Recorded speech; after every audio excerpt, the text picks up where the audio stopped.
penanya selanjutnya ada Uniripa, silakan Uniripa. Pertanyaan aku, kenapa sih Yesus itu harus bersisilah gitu loh, itu aja dulu. Udah, itu aja. Ya karena orang Yahudi itu sangat memperhatikan silsilahnya, Bu. Itu aja. Jadi kayak orang Batak, kalau ada orang Batak nggak punya silsilah, ya nggak orang Batak itu.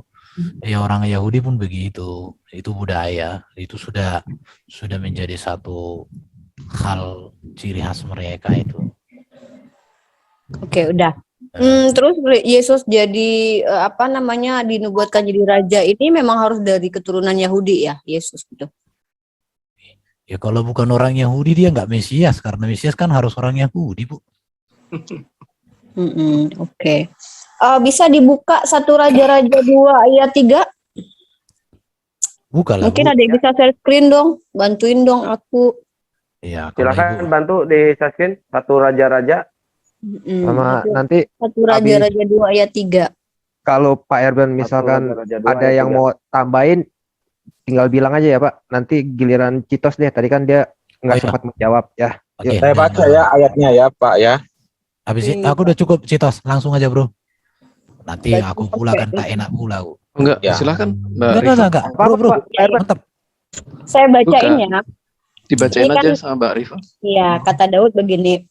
Lakukanlah, ini dia ngomong sama Salomo anaknya ya. Kata dia begini.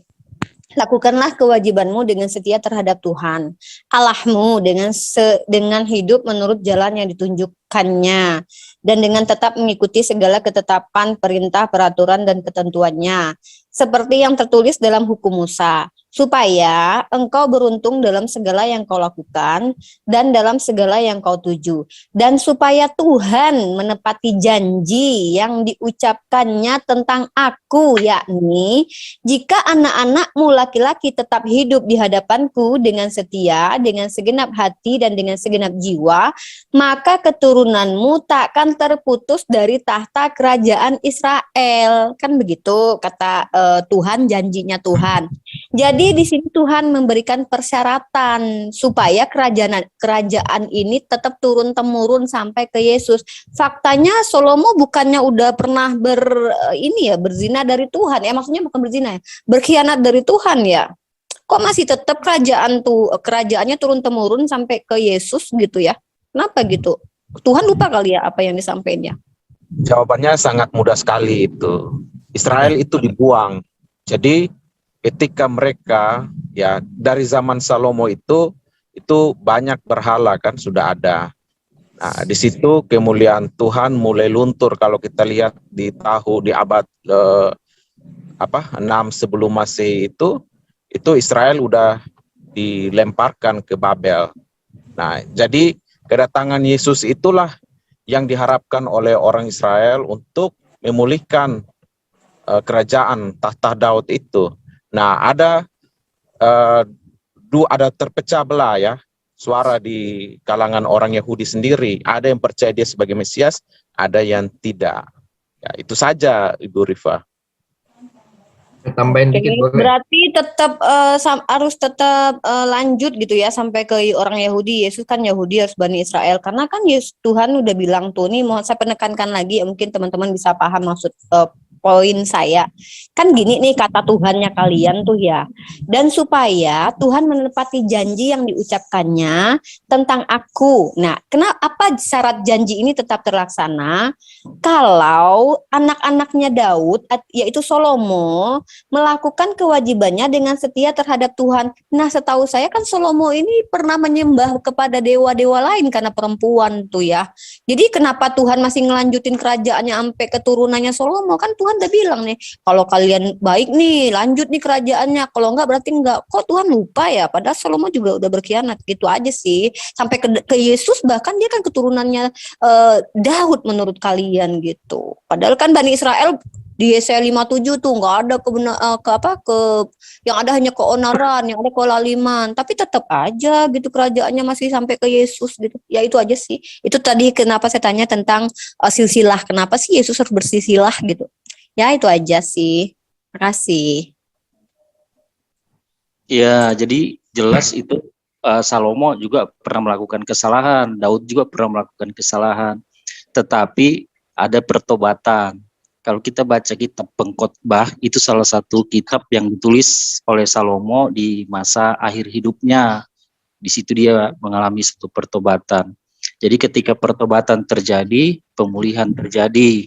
Nah, janji Tuhan itu satu janji yang kekal. Dia yang menjamin. Jadi walaupun manusia itu lemah, dia bisa jatuh dalam dosa. Asal manusia itu sungguh-sungguh mau kembali dan bertobat datang kepada Tuhan, Tuhan sanggup pulihkan. Nah, begitu juga kalau Ibu Rifa mau bertobat, terima Yesus, pasti Tuhan pulihkan hidupnya. Contohnya begini, perempuan Kanaan yang tadi yang disinggung teman saya, Pak Awia. Ketika dia orang Sidon, bukan orang Israel, Tuhan Yesus jawab, aku datang buat orang Israel saja, gitu, yang domba yang hilang dari Israel. Itu jelas. Tetapi apakah orang di luar Israel bisa menerima keselamatan, pertolongan, atau kesembuhan dari Yesus? Bisa, asal dia punya iman. Iman yang bagaimana? Ketika perempuan Kanaan itu, dia pemanggil, Tuhan kasihanilah aku. Jadi pengakuan Yesus adalah Tuhan. Disitulah Tuhan bekerja, menyembuhkan anaknya. Jadi kalau umat Muslim hanya mengakui sebagai nabi, ya dia belum bisa ditolong, belum bisa diselamatkan. Tapi kalau pengakuannya Yesus adalah Tuhan, nah pasti disembuhkan. Contoh yang sekarang ya, Pastor Andi Simon itu kan, dalam nama Yesus, orang percaya Yesus adalah Tuhan, disembuhkan walaupun dia memakai kerudung atau apa. Aduh, banyak dukun Pak yang bisa nyembuhin. Kita nggak usah bicara tentang perdukunan Jadi lah. Bu Rifa, bertobat kembali kepada Yesus, mengakui Yesus sebagai Tuhan Juru Selamat, selamat, dipulihkan. Enggak, saya enggak tertarik mengaku Yesus sebagai juru selamat. Saya nanya tentang 1 Raja-Raja 2, 3 itu untuk apa? Kalau gitu cuma pemanis buatan, Tuhan bicara begitu. Pertanyaan begini. Mungkin pertanyaan saya mungkin sepertinya Anda belum paham. Kan begini nih, Daud udah bilang nih sama anaknya Salomo. Salomo, ini bahasa saya ya. Kalau lu bagus hidup lu, maka Tuhan akan tepatin janjinya lo sama lu apa? Kerajaan lu akan tetap tuh sama keturunan lu. Masalahnya kan Salomo enggak begitu. Salomo itu berkhianat. Bahkan Bani Israel sendiri tuh banyak menyembah dewa Baal. Kok Tuhan menepatin perkataannya gitu? Maksudnya gitu deh. Gimana sih kok nggak ngerti gitu ya?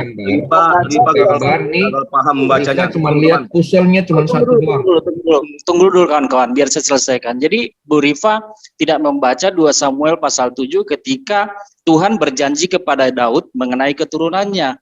Di situ dikatakan oleh Tuhan begini, yang menjadi penerusmu Salomo, dan keturunanmu akan tetap berkuasa di Israel sampai Mesias datang, gitu ya.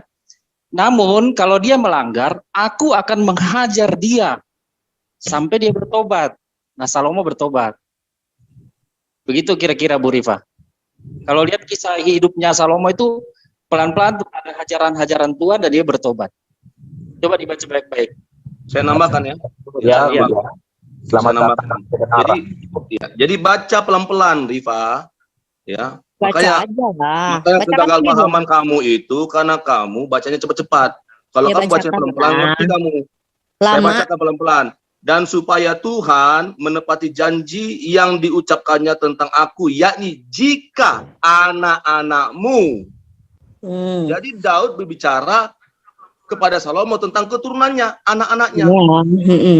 Jika anak-anakmu Salomo, kalau mau saya ini, jika anak-anakmu laki-laki tetap hidup di hadapanku, ya, dengan setia, dengan segenap hati dan dengan segenap jiwa, maka keturunanmu, keturunan siapa sih? Salomo, gitu loh. Iya. Makanya begini, ya, baca dari sejarah. Akhirnya apa? Ketika anak-anak Salomo tidak taat akan Tuhan, tidak melakukan perintah Tuhan, mereka menyembah dewa-dewa Saya udah baca ya tadi. Ya, mereka pecah gitu loh. Rehabeam sama Yerobeam gitu loh. Terpecah 2 kerajaan. Gitu loh. Ini konteksnya kan, ini konteksnya ucapan Daud kepada untuk keturunan Salomo. Iya, Gitu loh. paham. Nah, Tahu. itu. Nah, terus kenapa kamu tadi mengatakan kepada Salomo? Salomo sudah melakukan dosa, kenapa ini? Oke, jadi gini ya, pertanyaan saya tekankan lagi kan begini nih ya. Kata Daud nih sama anaknya, kalau keturunanmu oke lah, kalau Salomo berzina enggak apa-apa gitu ya, oke keturunan.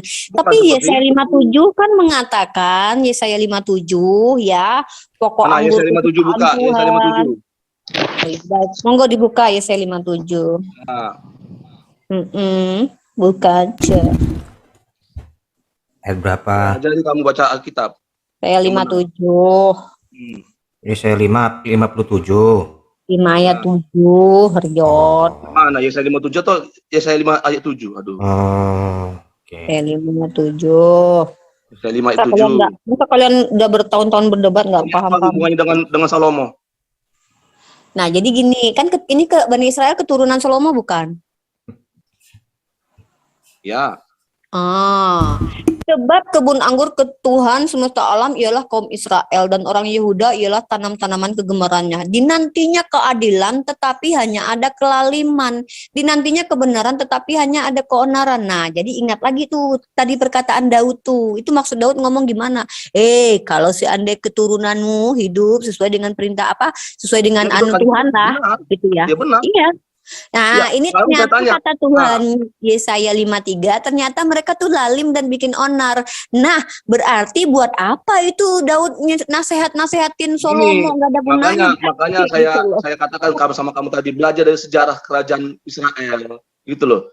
Ini Ya, masalahnya bukan mana masalah keturunan kan kerajaan, ini kan konteksnya kan satu raja-raja tadi. Perhatikan. Pak. Iya. Satu raja-raja tadi. Oke?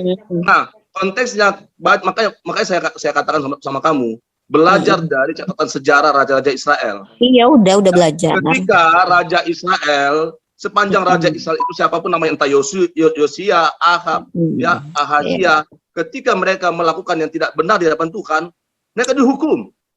Tapi ketika keturunan dari Salomo itu, ya raja Israel maupun raja Yehuda, ketika dia melakukan apa yang Tuhan kehendaki, mereka diberkati. Ada kok catatan sejarahnya raja-raja mana saja yang akhirnya dia dihukum Tuhan, mana yang diberkati Tuhan. Saya jawab Rifa ya. Saya jawab Rifa, boleh? Ya, monggo. Ya, begini ya. Bisa saya tolong share screen, admin, Rofos? Bisa. Ya, ini saya tunjukkan ya. Anda baca dulu ya. Dari Ulangan 17 ayat 17. Anda harus paham, waktu kitab Ulangan dituliskan ini zaman Musa ya. Israel belum masuk ke tanah perjanjian ya. Nah, ini saya tunjukkan dari ayat 14 ya. Apabila engkau telah masuk ke negeri yang telah diberikan Tuhan kepadamu, ya diberikan kepadamu oleh Tuhan Allahmu, dan telah mendudukinya dan diam di sana. Nah, kemudian engkau berkata, aku mau mengangkat raja atasku, seperti segala bangsa yang di sekelilingku. Nah, ini perkataan Musa ya. Maka hanya raja yang dipilih Tuhan Allahmu harus kau angkat atasmu. Dari tengah-tengah saudaramu haruslah engkau mengangkat seorang raja atasmu. Seorang asing yang bukan saudaramu tidak boleh kau angkat atasmu.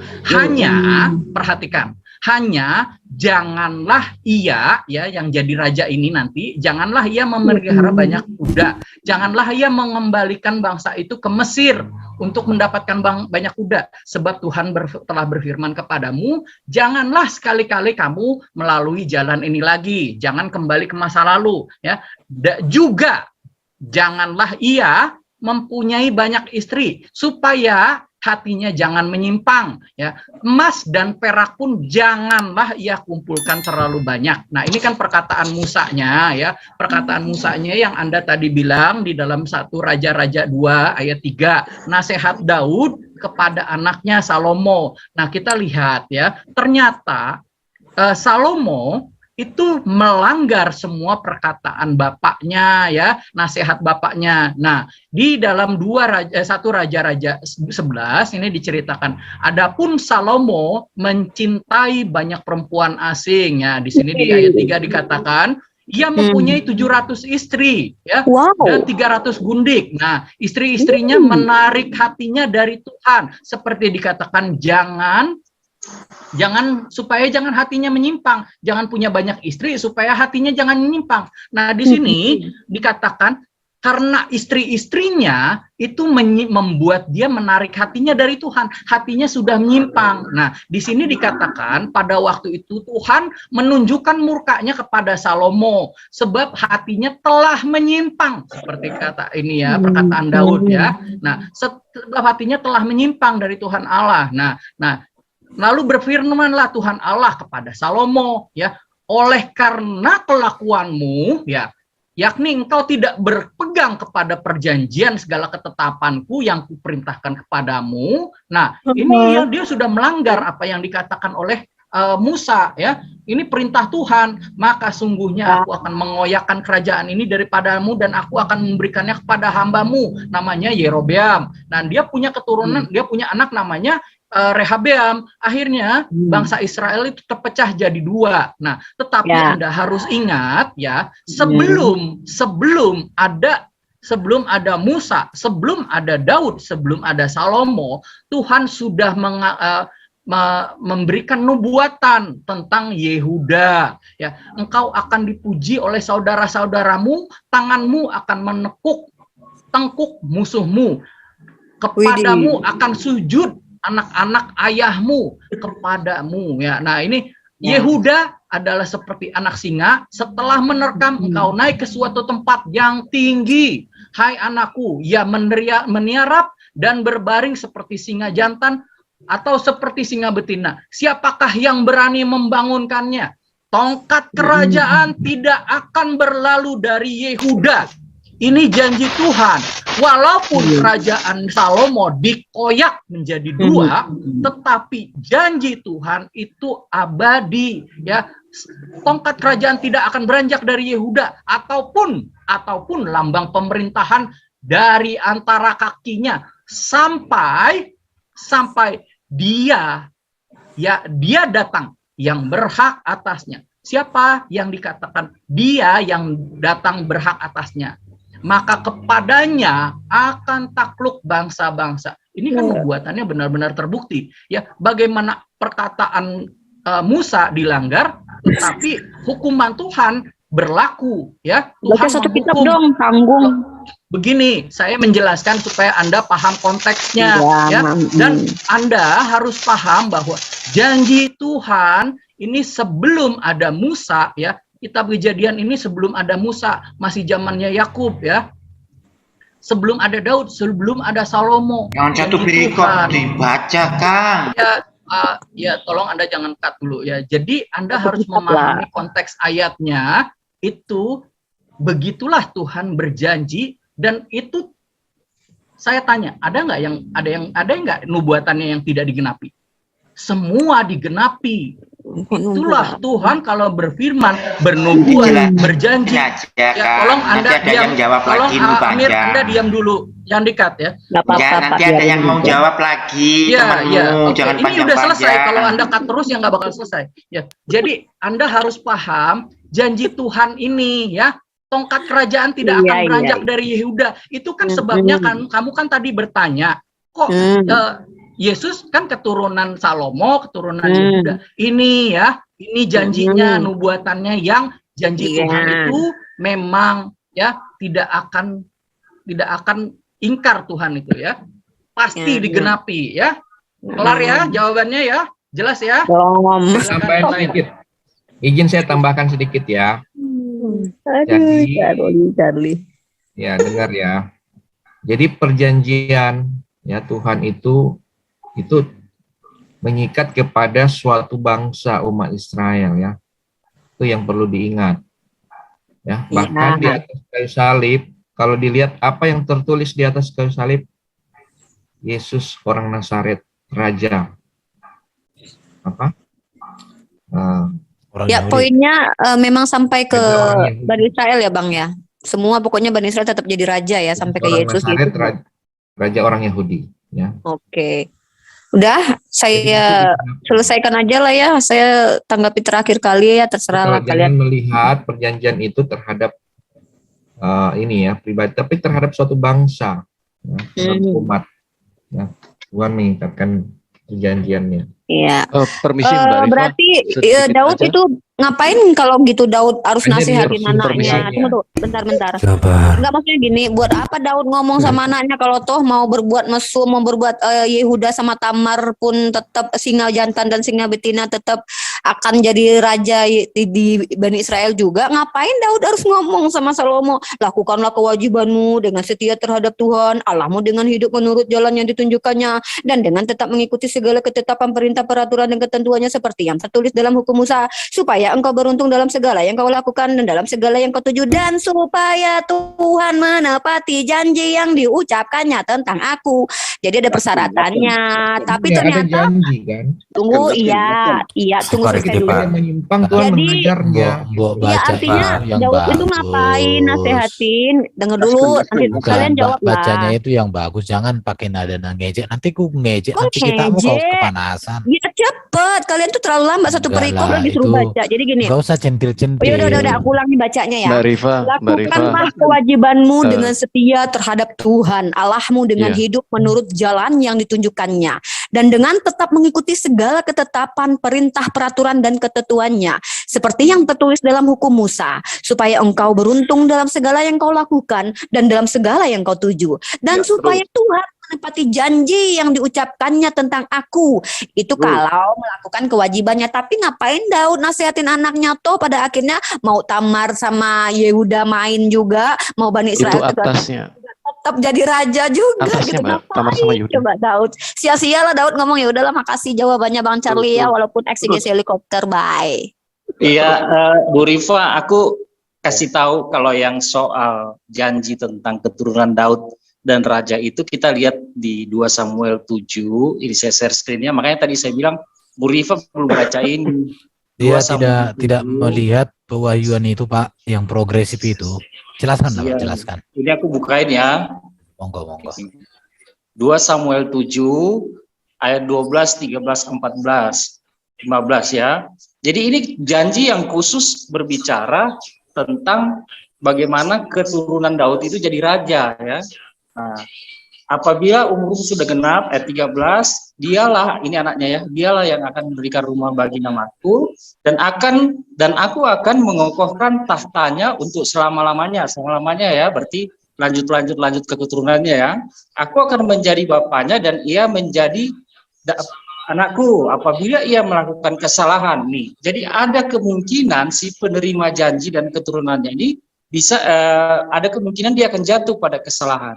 Namun batalkan tidak, yang dilakukan oleh Tuhan adalah menghukum dia dengan rotan yang dipakai orang dan dengan pukulan yang diberikan anak-anak manusia.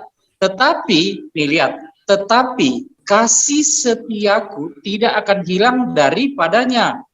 Jadi ini janjinya bahwa kasih setianya tidak akan hilang. Jadi pemeliharaan akan janji ini Allah sendiri yang menjaganya. Kalau manusia itu tidak setia, karena dia sudah menerima Yesus sebagai Tuhan dan Juru Selamatnya, ya dalam hal ini nubuat ya kalau di sini ya, dia akan dihajar sampai dia bertobat. Nah, ketika dia bertobat, maka akan dipulihkan. Begitu kita lihat perjalanan raja-raja Israel dan bangsa Israel itu penuh dengan jatuh bangun, dihajar oleh berbagai-bagai kesusahan, dan hukuman yang dari Tuhan supaya mereka bertobat. Kalau saya cerita sejarahnya panjang, tadi udah disinggung oleh teologi kontekstual. Dan kasih setia Tuhan tidak pernah meninggalkan Israel dan keturunan Raja Daud sampai kepada Mesias, sampai selama-lamanya. Nah, di sini apakah bangsa-bangsa lain bisa menerima berkat yang sama? Bisa. Syaratnya cuma satu, iman, percaya kepada Yesus yang dijanjikan di sini. Sebagai apa? Bukan sebagai nabi, tapi sebagai Tuhan. Makanya perempuan Sidon yang memohon anaknya disembuhkan itu, ketika dia menyebut Yesus, Tuhan kasihanilah aku, baru Tuhan tolong dia. Tuhan sembuhkan anaknya. Begitu Ibu Rifa. Jadi kalau mau masuk aku nambahin 1 menit dong. Ya udah. Terima Yesus sebagai Tuhan dan Juru Selamat. Dia akan setia menjaga kita. Oke, 10 detik aja, 10 detik ya. Inilah Tuhan yang kami sembah, Maha Pengasih dan Maha Adil, bukan menutupi kesalahan yang diutus. Tuhan yang menutupi kesalahan-kesalahan nabinya itu nggak tahu itu Tuhan adil apa Tuhan apa. Silakan yang lanjut. Maaf Bro Duran, aku izin Bro Duran. Sebentar aja Bro Duran. Iya, ya nggak apa-apa. Boleh? Oh ya. Iya. Jadi gini, kedua pertanyaan Uni Rifa dan Ustadz Alam sebenarnya kan itu berkaitan.